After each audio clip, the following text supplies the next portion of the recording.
Thank you. I'd like to offer my amendment to H.R. 5. It would simply restore the application of the Religious Freedom Restoration Act to the underlying bill.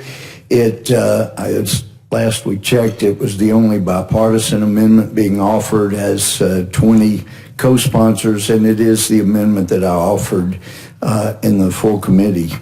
25 years ago, the Religious Freedom Restoration Act was passed into law by strong bipartisan support, actually with a majority of Democrats, more Democrats than Republicans. The bill was sponsored by then Congressman Chuck Schumer.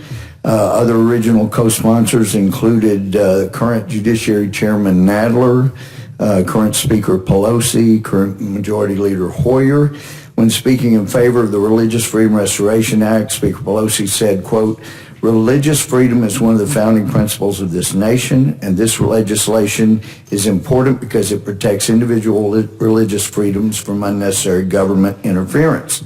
Majority Leader Hoyer offered very strong words of support, saying, "Mr. Speaker, to restore freedom is always timely. To restore in particular the rights that Americans hold so sacred under the First Amendment, and in particular the right to practice their religion as they see fit," unquote. He went on to say, "I call this one of, and would say it is the most important bill affecting religious liberty in our lifetime." Here we are 25 years later, that's being thrown aside. It is specifically spelled out in the bill that you can't use the Religious Freedom Restoration Act of 93, not for a claim and not as a defense. So I keep wondering, how's the committee going to react if we're not allowed to put the Religious Freedom Restoration Act in, and an Orthodox synagogue says, "We really feel like a rabbi should be this gender." If they don't hire the person that comes in, and according to what Mr. Epstein's raised, if they even question what somebody thinks their gender is, it's a form of discrimination.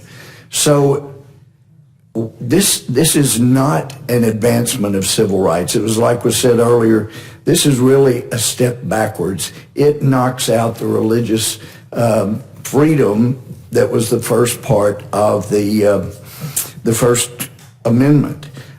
It also is interesting. It mentions, things you can't, whether it's housing. You have religious groups that they happen to, I know there's a lot smarter people here apparently in Congress than Moses, a lot smarter people than Jesus. They define what marriage is, and I know people are smarter here apparently.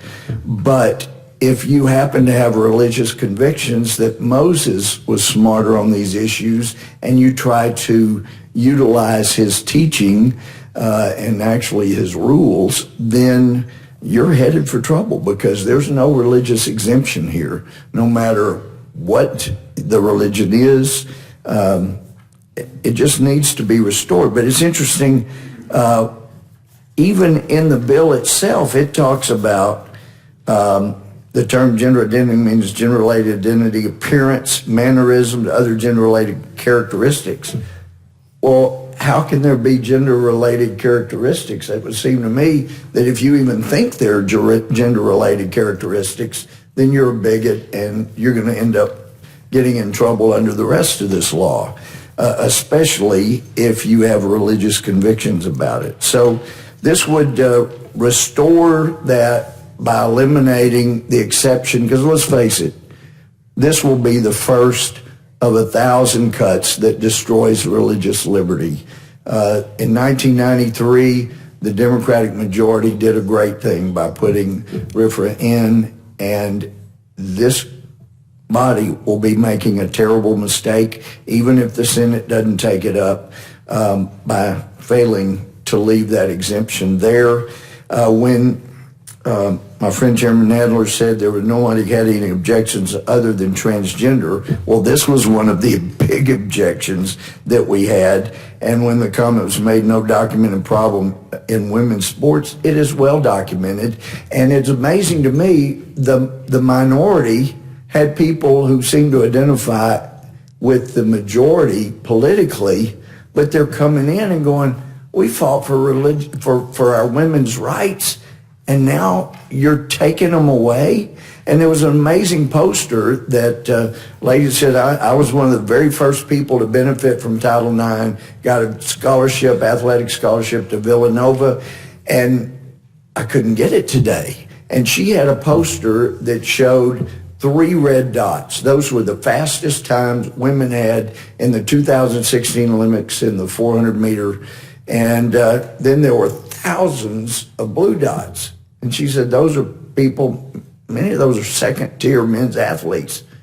They beat the women, the top women times.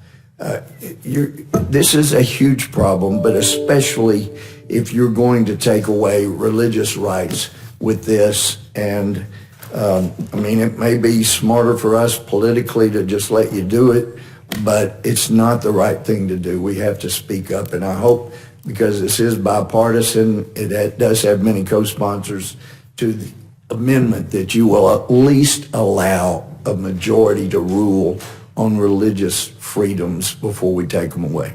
Thank you. Mr. King.